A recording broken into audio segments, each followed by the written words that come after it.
Hi guys, I'm going to do a complete boss guide on floor 13 boss whose name is Alaz the Blaze Shooter.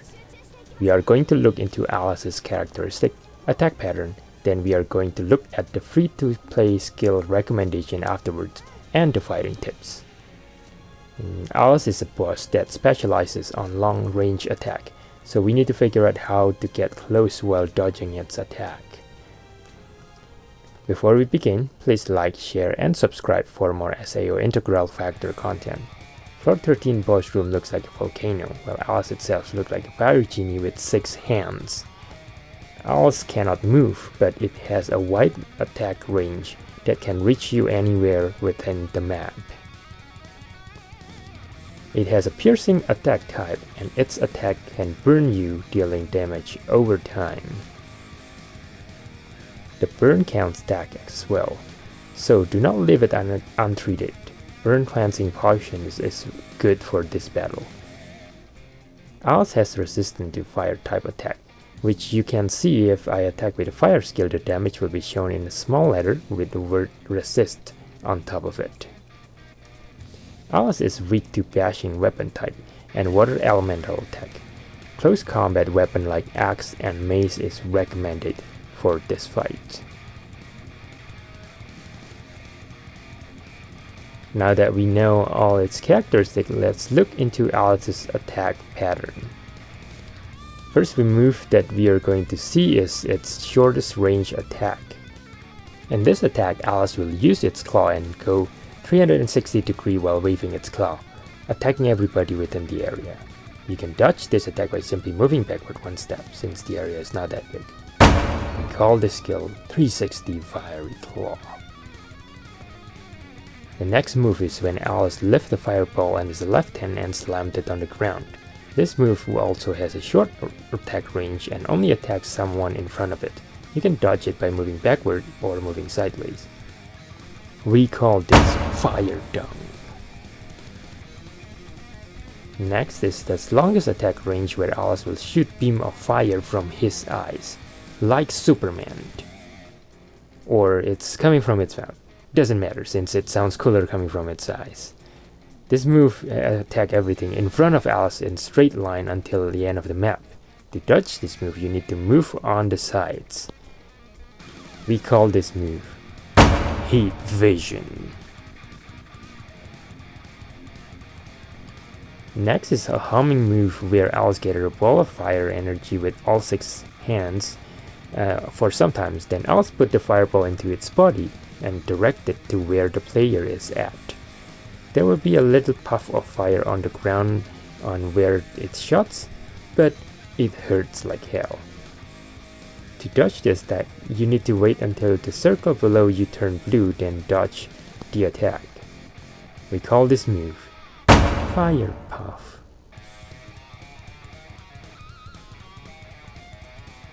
Next is the move when Alaz creates 6 fireballs, one on each hand, then it will hurl it to the ground one at a time.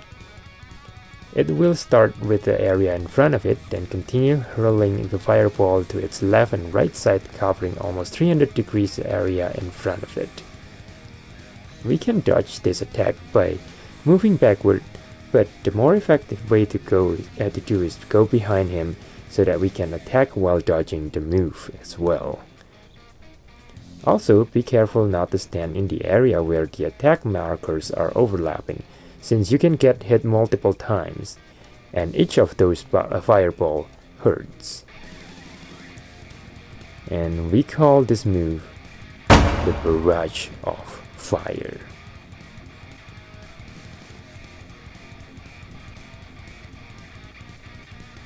When Alaz's HP drops below 40%, it will transform into its Super Saiyan Blue forms.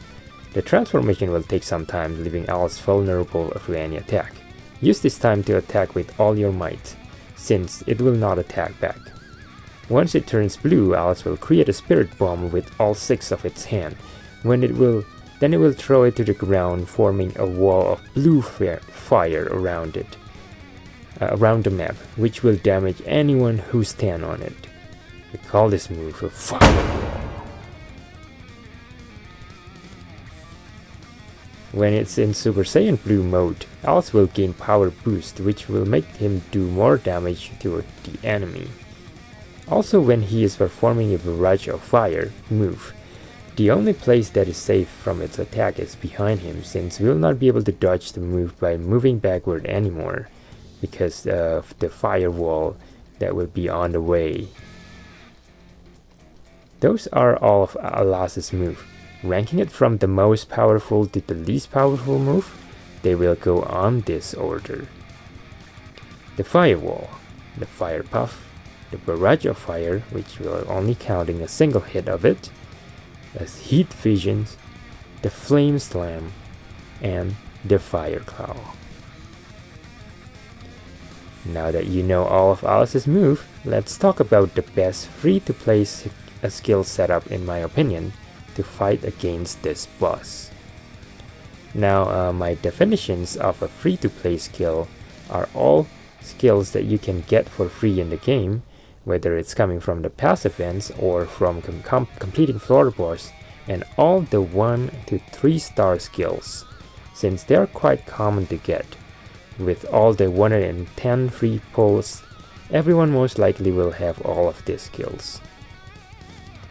In my opinion, the best weapon to use against this boss free to skill play is Axe, and the best build for it is a combination of HP and critical build. The first active skill I'm using is this 3-star Matter skill. The boss is weak to blunt and water, and having this skill on switch will let us do more damage. And another reason is because the Find Weakness skill that will give a chance to increase critical rate will be perfect for this build. The second skill is Mismatch Silica that will give bonus damage based on HP. This skill can give a lot of damage with our HP build, and this skill will be our bread and butter. The nice thing about it as well is that the additional damage will get boosted along with a critical hit. The next skill is this 2-star skill that will increase our HP by 11% for 120 seconds. This is one of the longest duration active boosts we see in the game, which will help the Mismatch Silica damage. And the next one is this 1-star skill that will do the same thing as the previous one, which less durations. So it will also increase our damage from Mismatch Silica. And since the duration is pretty long, it's worth using it for the fight. Those are all the active skills that we're going to use for the fight. Arguably, this is still going to be the best even if you have any other 4-star skill from the gacha.